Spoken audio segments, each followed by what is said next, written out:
The David Pakman Show at davidpakman.com.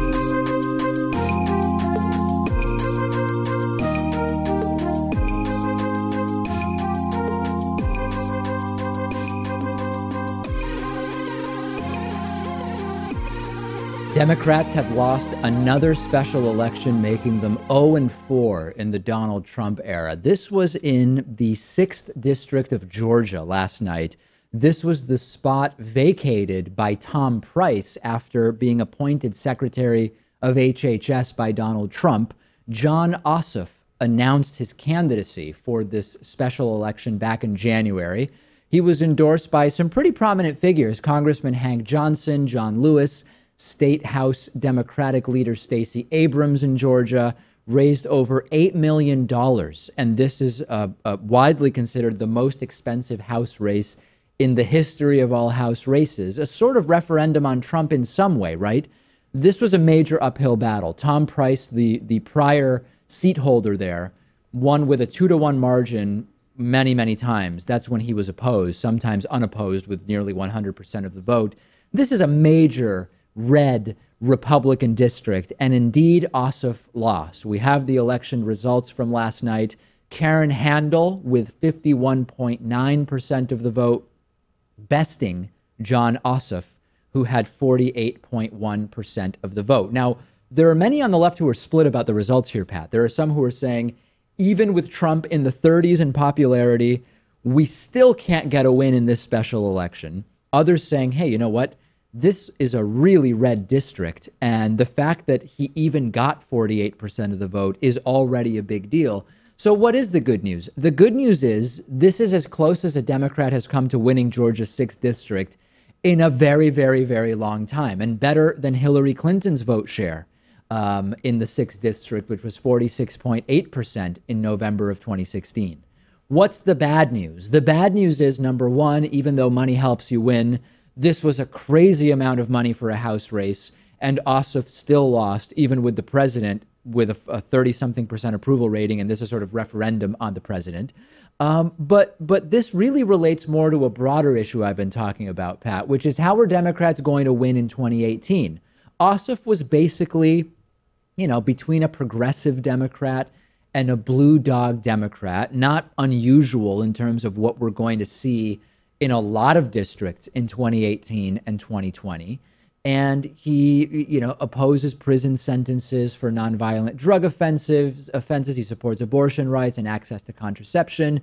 He doesn't want tax increases. He's called for reducing taxes on small business, but at the same time, he accepts the science of climate change. Sort of what you would expect to see running in many districts as a Democrat. Is this going to work in 2018 and 2020? Again, the good news is that this Democrat got a lot of the vote in a very, very red district compared to what other Democrats have gotten. I still believe that this needs to be an issues-driven midterm and ultimately 2020 for Democrats. There was not that much Trump rhetoric from either the winner nor the loser in Georgia's 6th district, but I think there's a lot to learn here. Yeah, and I think that's why this race is really a microcosm in a sense, because if Democrats are going to win back the House in 2018, certainly that'll be a lot easier than the Senate. They'd not only have to hold their ground, but also pick up 40 to 50 seats currently held by Republicans. That's right. And it seems as if now Republicans can body slam reporters and still win their elections. Well, so there's two sides to see it, right? One is you've got Republicans body slamming their reporters and still winning. You've got a very unpopular president and a special election that had record money raised by the Democrat still losing. The other side, though, is you almost lost a very red district. If you're a Republican and you see this and your takeaway is, hey, Ossoff lost, everything's fine. Good luck in 2018, because this was a red district, a district that's been red for decades that you did almost lose. And that's with Trump at 38% approval. If Trump's at 30% approval and you've got 435 of these districts up for grabs in 2018, you might not be so lucky. This red district, you won by 2 points. You could lose a number of red districts by 2 points as well. And the whole reason that we're having these special elections to begin with is because these Republican congressmen are going to work in Trump's administration. Right. So, of course, he's picking Republicans. And, it gives this idea that the Democrats are 0-4, but that's going to be an uphill battle in every single one of those races. That's why I'm not panicking the way some Democrats are panicking, which is these were long shots, right? These were really long shot special elections. And the reason why they were even vacant is part of the story as well. Let's talk about healthcare. Healthcare is one of the most important 2 to 3 issues affecting America at large. And whatever issue you care about, I've talked about this before, if you care about reproductive rights, if you care about education, if you care about foreign policy, what are the most important overarching issues that will impact your ability to be active in your community? Number one, how politics are financed, because that is so much of how we get the positions we get from our elected officials. How we learn about issues is influenced through media, which directly relates to money in politics. So money in politics impacts just about every political issue that might be important to you. And healthcare impacts it as well, because if you're not healthy, if you think about Maslow's hierarchy of needs, Pat, to become self-actualized, which is at the top of the pyramid of those needs, you need basic physical security. You can't be wondering where your next meal is coming from. And you need to know that you're going to be able to get healthcare when you need it. So healthcare, much like money in politics, do you agree, Pat? It informs any issue that is important to you. Yeah, it's the one that trumps all other issues, you could say. Trumps, for lack of a better term. So what's going on with the American Health Care Act? Well, Senate Republicans have been drafting the new version of the American Health Care Act, basically in secret. I told you last month that the bill was passed by the House. It hadn't even been analyzed by the Congressional Budget Office. Republicans threw a party at the White House to celebrate. Eventually, the CBO analyzed it. It was an absolute and total disaster. Tens of millions of people would lose health care. Senators said, we're going to clean it up. We're going to transform it into something that everybody's going to like better. And now it is in the Senate. Senate Majority Leader Mitch McConnell says he wants to put it before a vote before the Senate recesses. Their last day is June 30th, next Friday, before their 4th of July week recess. There are 13 Republican senators currently working on it. Really, it's their staffs that are working on it. They're not showing it to anyone. It's been total secrecy. They haven't had any public hearings about it. They haven't even shown it to other senators. Republican senator from Tennessee, Bob Corker, said to the New York Times, quote, "The process is better if you do it in public and that people get buy-in along the way and understand what's going on. Obviously, that's not the route that is being taken." Rand Paul, Republican senator from Kentucky, commented saying, quote, "I think it's being written by someone somewhere, but I'm not aware of who or where. If you get a copy of it, will you send me a copy?" Bernie Sanders, Chuck Schumer, 2 other Democratic senators sent this sort of trolling satirical letter listing 31 different physical places where they could potentially hold a hearing on this. Listen, Pat, I guess healthcare is just one of those unimportant minutia issues that doesn't really need to be discussed publicly. I mean, it's healthcare after all. It only affects every single person in the country and 1/5 of our economy. I mean, to defend Rand Paul a little bit here, I don't think he would be one of those Republican senators who would vote in favor of this bill. Yeah. Not because, he's this progressive champion criticizing it from the left as we are, Sure. but because he's criticizing it from the right. Maybe. I mean, it's we don't know what's in it. We just don't know what's in it. And we've now heard that tomorrow afternoon, Republicans are going to release the bill to their fellow Republicans. In other words, the 13 Republicans working on it will make it available to everybody, and they want to vote on it in a week. You need time to read through it. You need time to do amendments. You need time to debate those amendments. But let's go back to what Republicans say about this strategy. Mike Pence in 2010, when he was a congressman, tweeted about this, saying, quote, "It's simply wrong for legislation that'll affect 100% of the American people to be negotiated behind closed doors." Of course, then he was talking about Obamacare, not the American Health Care Act. A tweet from Senator John McCain in 2009. "Democrats about to pass health care bill that no one's read. Where is the transparency? What a disgrace." Current Health and Human Services Secretary Tom Price, also back in 2010 when he was a congressman, saying, quote, "With Democrats discussing health care in secret, they're sacrificing the trust of the American people." The entire Senate, as I mentioned, will get to see the bill tomorrow. The political complexity now is starting to become a factor, Pat. Campaigning did Donald Trump basically his entire campaign on repeal and replace Obamacare. The reality is you kind of can't repeal it and replace it with something more right wing and not either increase the cost or decrease access, because after all, Obamacare is right wing. I don't know if I'm spilling a secret, Pat. Obamacare is right wing, saying we are going to mandate that people buy for-profit insurance plans, and we will allow the for-profit insurance companies to submit plans to this system where people can select a plan. That's a right-wing idea. And so you can't move healthcare to the right and improve it the way Donald Trump says you can. Obamacare sure did start out as a right-wing plan, but now you have this House healthcare plan, which is even worse. Only 21% of Americans approve of it. And Donald Trump even called it mean. So I think, the Senate plan will be a lot more moderate. And Trump gave it a rousing endorsement saying that he thinks it will be generous, kind, and with heart. But he also said it needs to be, generous, kind, and with heart. Right, yeah, with heart. What does that even really mean? I guess he means that's a Trumpism. It won't directly lead to the deaths of tons of people, but it will indirectly do so. I guess that's considered having heart. I don't know. Funny note about this, Bloomberg asked Republican Senator John McCain if he had seen the bill, and he said, quote, "No, nor have I met any American that has. I'm sure the Russians have been able to hack in and gotten most of it." I don't know that Russia even really needs to hack it, right? I wouldn't be totally shocked to learn that Trump faxed the Kremlin a copy. He talks a really big game as far as his credentials and blah, blah, blah, blah, blah. And then he just spills just about anything that's going on to Russians. But John McCain, in spite of, I guess I would say, despite being tough on Trump with the Russia stuff, he still votes with Trump 90% of the time. He spent that entire James Comey hearing talking about Hillary's emails. I agree with what John McCain is saying here, but his actions are not really being tough on Trump. And apparently John McCain is on Snapchat. Who knew? I mean, do you take a look at the Twitter profile picture?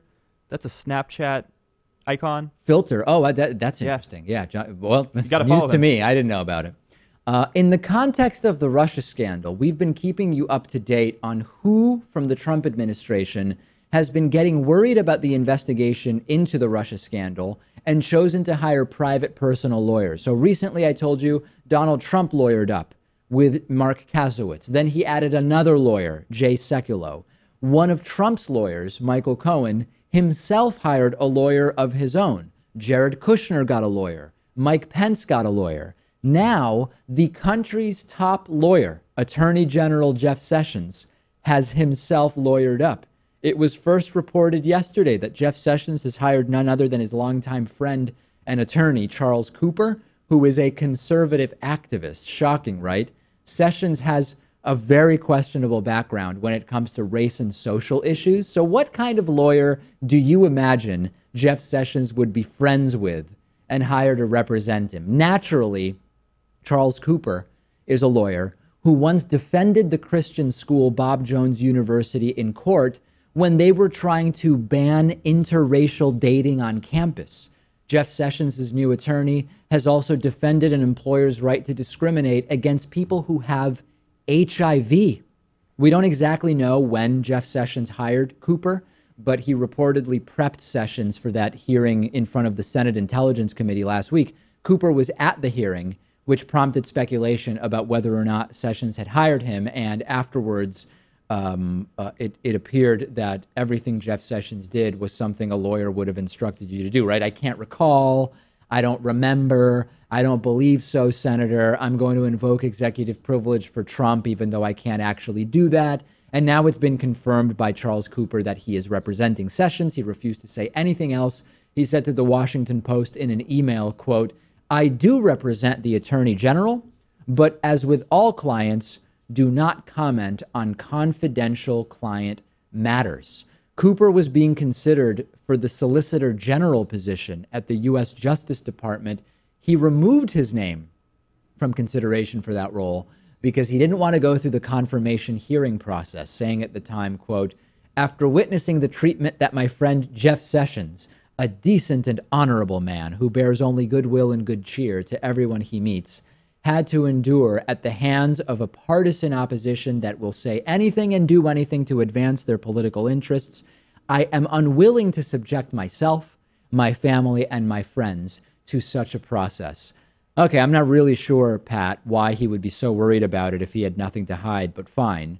Again, we don't know when Jeff Sessions hired Cooper, but Sessions definitely seems like someone who needs a lawyer at this point because he's in pretty damn deep. Well, you know, Cooper representing the top lawyer in the country, you'd have to imagine that he's the cream of the crop, right? Yeah. But maybe it's just like how the highest court in the land is the basketball court above the Supreme Court building. It's just kind of a fake thing. It sounds fake to me. It Yeah. sounds pretty damn fake to me. And Jeff Sessions, of course, at the heart of the Russia scandal in multiple ways, caught lying or, quote, not remembering multiple times about multiple meetings he had with the representatives of the Russian government during the 2016 election, had to recuse himself as Attorney General from anything related to Russia. And then during the recusal, and this is where it just gets whacked out, during his recusal, he recommended that Donald Trump fire the FBI director, James Comey, who was looking into the Russia investigation. And some Trump campaign members might go broke before this entire thing is over. You know, Trump has a lot of really rich people in his cabinet and on his team, but he has some people who are only somewhat rich. Jeff Sessions has a net worth of $7.5 million. It might sound like a lot, but it's way less than some Trump cabinet members. Mike Pence, for example, has a net worth between $500,000 and $1 million. Pence's lawyer reportedly charges nearly $500 an hour. So while $1 million sounds like a lot, you can rack up a pretty big legal bill when you're being investigated by two congressional panels and a special prosecutor, and you're paying $500 an hour to your lawyer. And it's long been thought that there's this oversaturation in the legal market because I think there's 1.2 million lawyers in the country. Wow. For a country of 300 million people, you just don't really need that many lawyers. There's not that much demand. I guess Trump is bringing jobs back in this way. As I said yesterday, Trump is creating jobs for lawyers, no doubt about it. And it's never a great situation when lawyers hire lawyers to represent them for things that they did in their roles as government lawyers. That's a problem. That's a red flag and something you want to avoid. Send me your thoughts on this. I'm on Twitter at @DPacman. The show is on Twitter at David Pakman Show. The David Pakman Show at davidpakman.com.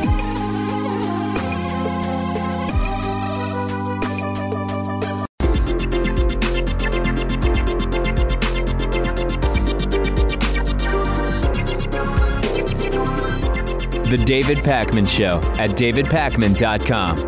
Today's new member of the day is Kyle Takamoto. Kyle, thank you so much for signing up at davidpakman.com/membership. This is no joke when I say we depend on funding from the audience for the production of the show. Kyle did the right thing. He signed up at davidpakman.com/membership. I invite you to do the same thing.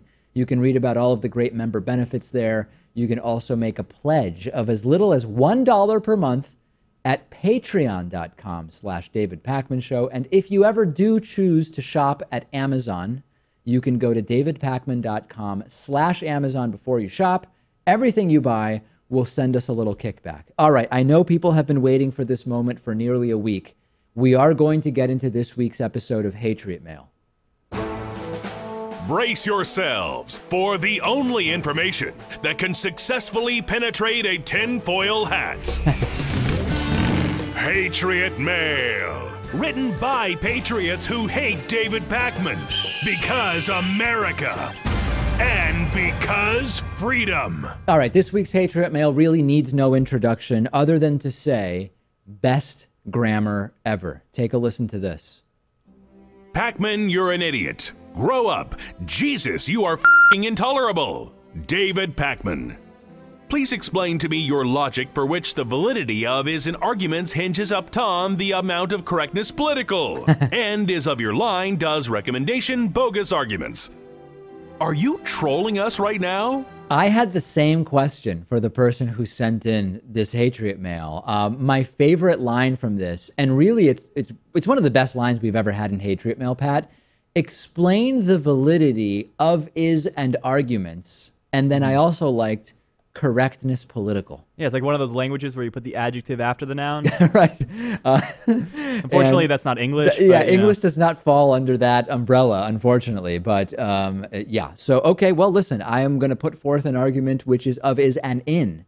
And that, I think, is going to undo a lot of that correctness political that people might be reacting to. I know that we go after the your thing a lot. Believe it, yeah. But if you're saying you're an idiot, you got to use the right your in that case, right? If you only listened to it, you wouldn't know that it was once again another instance of where the contraction for you are was misspelled as Y-O-U-R. That's in almost every Hatriot Mail. I barely even point it out anymore, Pat, because just about every Hatriot Mail has that mistake in it. Turn Hatriot Mail into something positive by using the coupon code Hatriot40 when you sign up for membership at davidpakman.com/membership. It'll save you 40%. And for that, we can all thank this Hatriot who made is and of and arguments. Thank you. Christopher Wray is Donald Trump's FBI director nominee to replace the fired James Comey. Donald Trump tweeted about this back on June 7th. It was a big deal at the time. Donald Trump making the big announcement on Twitter saying that I will be nominating Christopher A. Wray, a man of impeccable credentials, to be the new director of the FBI. Details to follow, presumably not on Twitter. Part of those impeccable credentials are connected to Russia.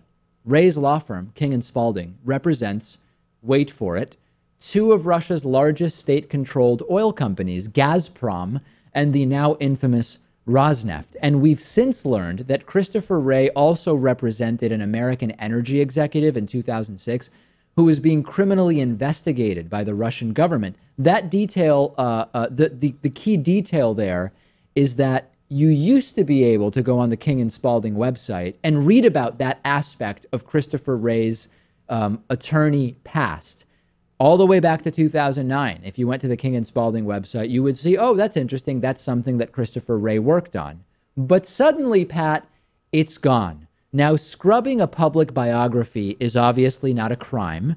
The fact that amidst a Russia scandal, the incoming FBI director nominee has to scrub their biography to remove connections to Russia, that certainly yet again raises the obvious questions we've been asking for a long time, which is, what are the connections between Donald Trump's entire team and Russia? And as a more general principle, scrubbing information from the internet is not an acceptable, reasonable method of dealing with the appearance of conflicts of interest. It's sort of the Mike Flynn approach, right? If things look bad, just don't report them and pretend they never happened. It's just interesting because if you were to make a Venn diagram of public officials who would be qualified for any given position and public officials that are connected to Russia, there wouldn't necessarily be a lot of overlap. But Trump keeps finding the right guys. I mean, Christopher Wray, his former campaign manager, Paul Manafort, his former national security advisor, Michael Flynn. I completely agree with what you're saying. And, well, let me come back to my thoughts about that. What's Trump going to do next? Ask his staff if maybe they could just delete the internet? It would solve a lot of problems for Trump. The law firm was asked about this, and they said, well, Wray changed it himself in January, and it wasn't at all connected to his possible consideration for a government role. They put out a statement saying, quote, Chris made this change to his bio along with other minor tweaks in an attempt to make the material more current. At the time he made the adjustments, January of 2017, he was not being considered for and did not anticipate being nominated for FBI director or any position in government. Moreover, the representation that was dropped from his online bio related to a matter where Chris, King & Spalding, and the client were adverse to the Russian government. Mr. Wray worked on this matter in 2006. Other attorneys at the firm worked on it in 06, 07, and 2011. Of course, again, this isn't the only Russia connection. I went into detail about the others last week or the week before. But the bigger picture is what Pat mentioned earlier. Why is it always Russia? Why is it always ties to Russia? It's never Trump's lawyer tied to Equatorial Guinea or French Guyana, right? We never hear Trump leaks Israeli intel to Chilean ambassador. It's the Russian ambassador. And that's where it gets really, really weird, simply as a matter of mathematics and a matter of chance. And we've not heard any reasonable explanation to that. Speaking of really weird decisions being made by our elected officials, I told you last week that Senate Republicans passed a bill preventing Donald Trump from easing Russian sanctions without their involvement or approval. And at the time, we asked the following question. What will House Republicans do? Do they do the same thing as the Senate and say, yes, Trump needs to go through us to ease Russian sanctions? Or will they be more sympathetic to Trump, which they've been in general? This passed the Senate almost unanimously, and it has now failed to pass the House. Congressman Kevin Brady from Texas said that the legislation was flagged by the House as a blue slip violation, referring to a constitutional requirement that revenue bills originate in the House. So this is a sort of technicality where if you are going to pass a bill that requires House and Senate approval, that is what would be called a revenue bill. It relates to government spending or revenue. It needs to start in the House and then be modified if necessary and agreed upon by the Senate. So they're saying this isn't because House Republicans necessarily want to do away with Russian sanctions. It's that if you're dealing with sanctions, you're dealing with revenue and spending, and thus it should originate in the House. Technically, I guess it's true. But the spirit of this bill is not that it's a revenue bill, Pat. Well, I tend to buy the explanation only because when you're talking about Congress, there's so much procedure and precedent that goes on, and maybe some elitist bickering, maybe because, people in the House are in the lower house of Congress. Sure. They're kind of envious of the senators, so they want to be able to hold their ground and keep their position. That's the type of defense that some people are making, which is, listen, it's a technicality, but it is a legitimate technicality, and House Republicans back the sanctions. They just need to fix the glitch, so to speak. I say let's wait and see. Now the explanation is it's a technicality, but a delay is a delay, and until it passes, it hasn't passed. I just think the fact that it passed the Senate 97-2 means that it would be really hard to believe that it wouldn't even pass the House, even by a simple majority. Well, maybe this is an example of young Patrick's naivete. I want to propose to you that there is an even more conspiratorial angle here, which is senators deliberately put support of Russian sanctions in a so-called revenue bill, knowing that the House would kick it back on that basis, so that they would almost unanimously be on record as saying, hey, I voted for the Russian sanctions, knowing it would never get past the House because of the technicality. Oh, so maybe it's a false flag operation? I hesitate to call it a false flag, but I think that we need to not be overly cynical, but we also don't want to be naive about the reality of what's going on. Well, we'll see what happens. I hope this does pass the House as it has passed the Senate, because you have to punish Russia after what they did meddling in the 2016 campaign. Well, the funny thing is, all of a sudden now they care about the Constitution, right? Hey, listen, constitutionally, revenue bills have to originate in the House. The Constitution was ignored in their support of Donald Trump's travel bans, in so many other places that I don't even have to list for you. It's all a gong show, folks. That's what we're quickly finding out. Discuss this with us on Reddit. I am on our Reddit discussion forum. Pat is sometimes, every once in a while, when he has time, on the Reddit discussion forum. And you can be on it at davidpakman.com/Reddit. The David Pakman Show at davidpakman.com.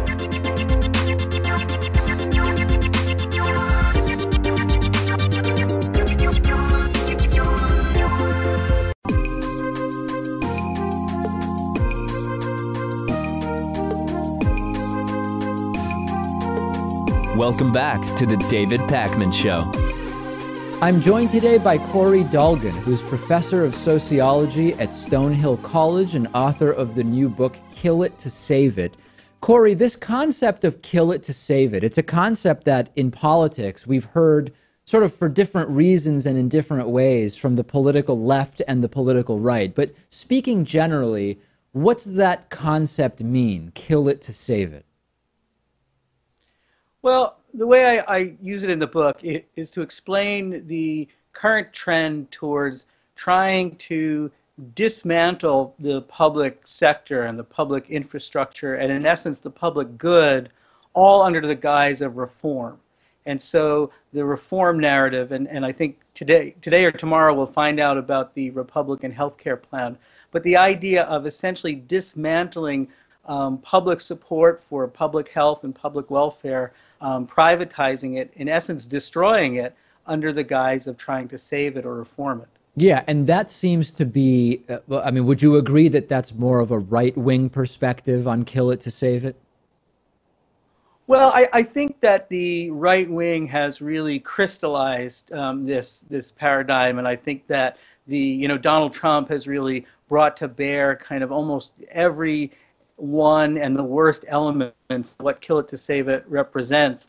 But it's probably important to note that I wrote the book assuming Hillary Clinton was going to be the next president. And the fact that the Democratic Party has embraced neoliberalism, and neoliberalism is really the foundation of Kill It to Save It, then I would suggest that it's not just a right-wing agenda to privatize the public sector, but the right wing is probably the most voracious and in fact the most successful at doing it. The sort of other more left-wing version of Kill It to Save It, and I know that this isn't what the book is about, but sort of to put it out there, would be the idea that we heard from some, we actually have heard it in the lead up to a number of presidential elections, and sometimes it's a response to what you're pointing to as the neoliberal tendencies of the moderate and mainstream Democratic Party today. This idea of, I'm going to vote for, whether it's Ralph Nader or Jill Stein or whoever, even if it leads to or helps a Republican become elected president, because I support a total breakdown of order with the longer term goal of eventually improving circumstances when everybody realizes how bad of an idea it is. What's your thought on that? I mean, that's my idea of the left wing Kill It to Save It. Right. I'd have to say I think it's a kind of narrow conception of it, and I'd say these three things. I think if I can remember them all. One is that I don't know all that many leftists, although there might be some sectarian Maoists and other folks who really believe the total breakdown of society is what's necessary to rebuild it. Maybe some anarcho-syndicalists are still out there hoping for the ashes of the old. But that kind of nihilistic tendency I don't think is what is behind most of the left wing of the Democratic Party and the left who won't vote for the Democratic Party. I would suggest there's also a principled reason to support other candidates, and that the practicality or pragmatism that's behind, I think, the image that you put forth about that level of Kill It to Save It on the left doesn't hold water for the same reasons that I was suggesting, that the Democratic embrace of neoliberalism has actually brought us Donald Trump. I don't think that the inability of the Democrats to come up with any actual pro-public welfare and critical of capitalist agenda suggests that voting for the Clintons and the Obamas and the even worse to the right-wing Democrats has actually gotten us anywhere but further to the right. So I think there's a value ethical question about why people do vote for candidates, but I think there's even a strategical, practical error in that conception of voting for Democrats who may not be seem as bad as the Republicans, but is who we should be supporting if we're really progressive. So to dig into more of the specifics that we're talking about here, why do so many people cheer or support candidates or policies that are going to actually not be great for them personally, but also more broadly sort of hurt democracy as we know it, as a sort of the most representative possible form of democracy? We saw this in 2010 with the Tea Party, by and large supporting candidates whose policies would benefit them if they one day became rich, which of course statistically most of them never ever will. There's many examples of this. I mean, why do people do that? Well, in the book I suggest there's a kind of ideology that's been hardwired over the last 50 years, but particularly during the Reagan administration and really the rise of neoliberalism, that's combined what I call hyper-individualism. This notion of we are best when we are most free, and we're most free when we are unrestrained by government programs, unburdened by public responsibilities. Give us all of our money back. We don't want to pay taxes because the government doesn't know what to do with it. I know what to do with it. And then linking hyper-individualism with a kind of corporate dominant way of thinking that suggests, whatever is good for corporations is clearly good for us.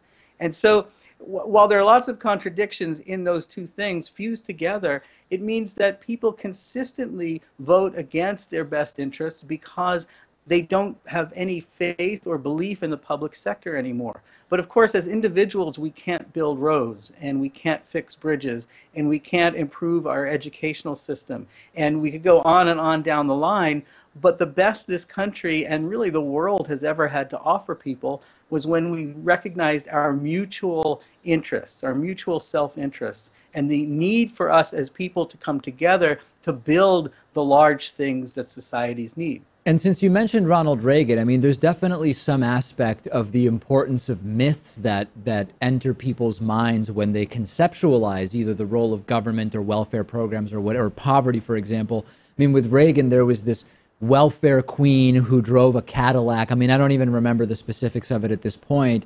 More broadly, there's this idea that, oh, poor people are the only source responsible for their own poverty. There's nothing systemic at all that we can point to, or class mobility, or whatever the case may be. And these myths have been pretty successfully been perpetrated and repeated over the last many decades, haven't they? That's right, and they are a sort of the big lie in the sense that the more often they're repeated, the more likely they are that people will believe them. And I do think it's really hard, especially at this particular historical juncture, for a lot of the people in the United States, Americans, and particularly white Americans, to kind of think about the historical and structural ways in which working people, people of color, have been oppressed and discriminated against.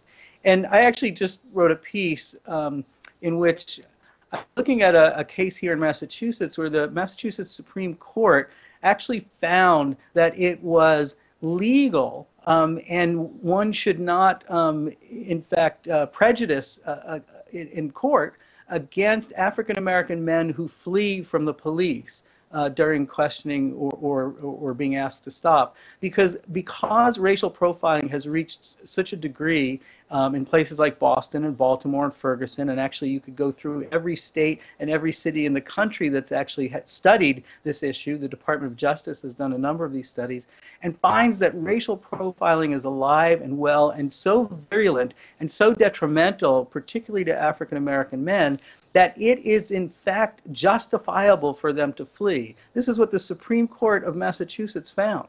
And so the idea that we have still hardwired streams of racism and these streams of class exploitation should come as no surprise. The big surprise is that we are so many people are so happy to have the entitlement of race, the entitlement of being white, that they'll also try to ignore that it actually still exists. And the same is true with class exploitation. You know, Ronald Reagan successfully started the trend towards dismantling unions and delegitimizing unions, when collective bargaining and collective power among workers was really what the middle class was built off of.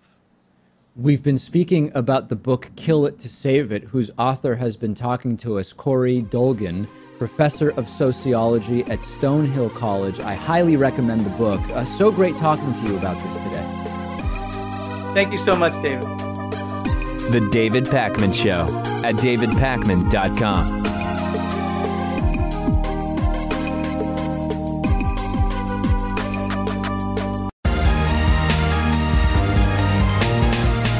The David Pakman Show at davidpakman.com.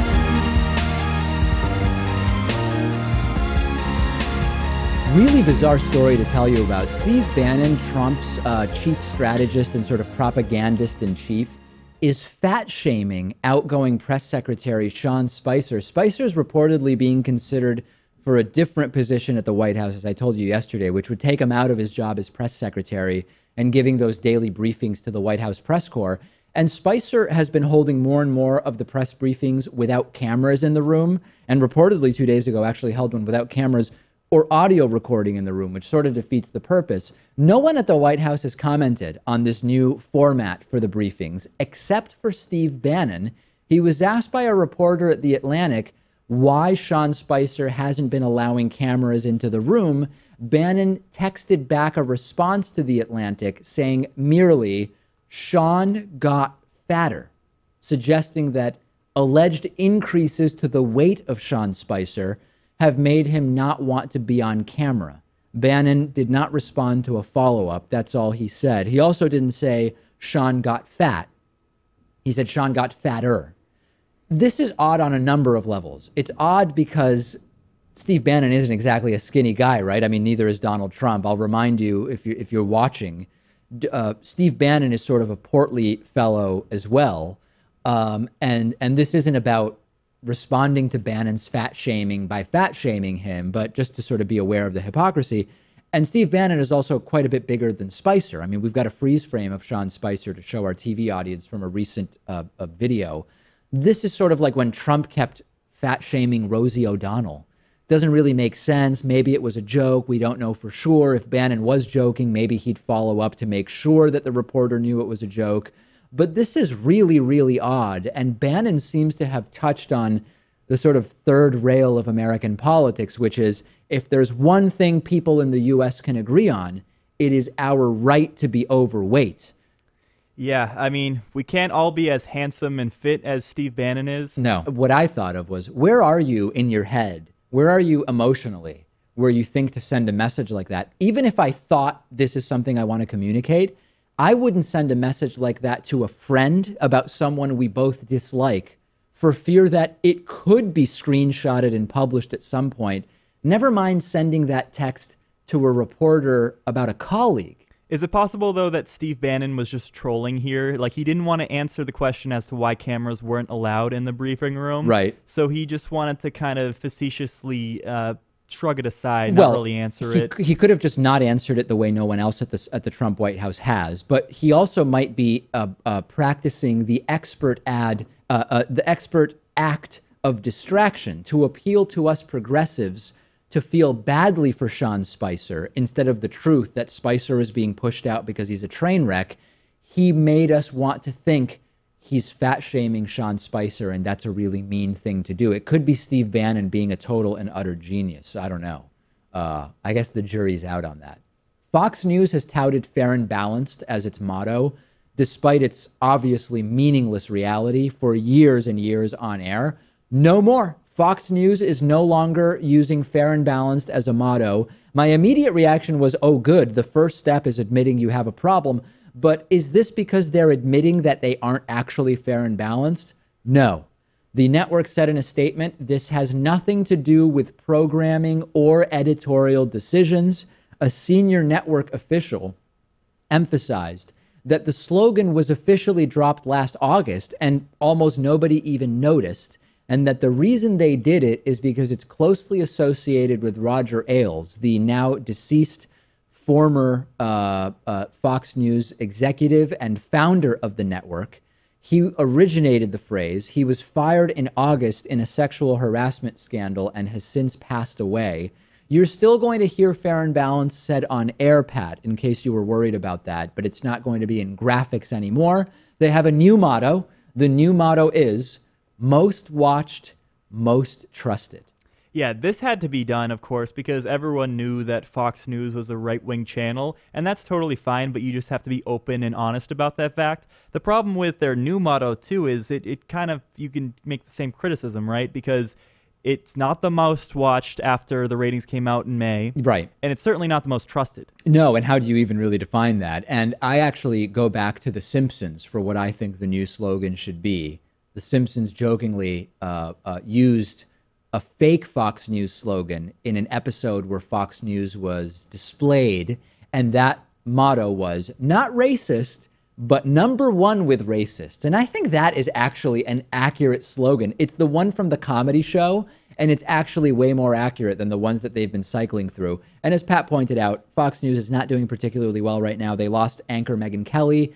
They lost Bill O'Reilly. This has taken a big toll in prime time. MSNBC last month was the highest rated network in what's called the key demographic, which is weeknights 25 to 54 years of age, for the first time in 17 years. And when I first heard Fox News was no longer fair and balanced, I thought, oh, well, that makes sense. It's sort of like when this was the cigarette most recommended by doctors because it has low tar. It was never a motto that really made any sense. Yeah, and people like Megyn Kelly actually defended the fair and balanced mantra. You have to wonder if they themselves believed it, and now that they've gotten rid of it, are going to even push further to the right. Yeah, that absolutely could happen. And so, you know, we're kind of joking around about this, but there's a serious angle to this beyond the fact that one of the major 3 cable networks is Fox News, which is serious to begin with. False balance. False balance is an issue in media I've talked about for a while. Fox News would sometimes be, quote, fair and balanced with issues that didn't warrant being, quote, fair and balanced. Fair and balanced essentially means, with a lot of issues, they understand that the truth is one thing, but they have to give you the bogus debunked side of that issue as well. Otherwise, it's not fair and balanced. And that's what we call in the media world false balance, or sometimes it's called false neutrality. There was often an inconsistency. They were fair and balanced by saying, well, we balance out liberal bias in media. If you're fair and balanced, how can you be saying we're balancing out other channels which are all liberal? It never really made any sense. It was a gong show all along. And listen, this doesn't really change anything, but at least they're no longer touting that. I'm glad about that. Yeah, that fair and balanced line really did encapsulate this idea of neutrality versus objectivity in just one line. Right. And I've talked about this before. You can be objective without being neutral. Neutral is a fabricated position. Objectivity is looking at the facts and making an assessment. They are not the same thing. And this is where false balance often becomes a problem in media. We've got a voicemail number. That number is 219-2-DAVID-P. You can call it any time of day. Here's what a caller had to say to us. Hi, David and Pat. I watch your show every day. I love you guys. I watch lots of progressive on YouTube. And I always think, like, who would I want on my, like, debate team? And you're definitely one because of your amazing ability to remain calm and patient when dealing with the most infuriating people. It's amazing. How did you learn such incredible patience? Anyway, thank you, and keep up the good work. Well, listen, I appreciate the compliment. I never formally participated in any kind of debate, Pat. Let me get that out there. How did I learn patience? I don't know. I feel like patience is something that you can learn, but that by and large you're predisposed to. Like I've always had a very unwavering attention span. That was always my key trait growing up. I could really focus on stuff. I'm the opposite of ADHD. I think you just have also interviewed so many right-wingers. So at this point, you're just kind of used to it. And well, you there's let them that. Say their piece. There's that, and there's also no advantage to just yelling and playing point counterpoint to the point where you don't even move the conversation forward. And sometimes we're criticized for that, right? Hey, David, you didn't refute the 10 things that Richard Spencer lied about or distorted within 1 minute. Well, no, if I had done that, that would have been the end of the interview. I would have spent the rest of the interview just talking about that. And this is why the tactic of the Gish Gallop is very effective. If you haven't heard that one, look it up, the Gish Gallop. But anyway, I'd participate on this caller's debate team. Is the voicemail caller suggesting that you'd make for a master debater? Very good question. Very, very good question. One that we will save the answer to for the bonus show as end of an argument, to take a quote out of today's Hatriot Mail. On the bonus show today, the 1% are washing their money, washing it, not laundering it, not bleaching it, like Donald Trump once said Hillary Clinton did with her hard drives, but the 1% are washing their money through arts funding. I will explain how. Hawaii has become the first U.S. state to pass a bill supporting basic income, and we have a parole hearing set for O.J. Simpson in that kidnapping and armed robbery case for which he is serving time in prison. We will learn not only about that, but also where was producer Pat when the verdict to the original O.J. Simpson murder trial was announced. You might be surprised to hear the answer to that. DavidPakman.com/membership. That is the one and only way that you can sign up for membership and get instant access to the bonus show. The David Pakman Show bonus show, available every single day to paid subscribers. Sign up And remember, 219-2DAVID-P is our voicemail number. Call any time of day. Talk to you tomorrow.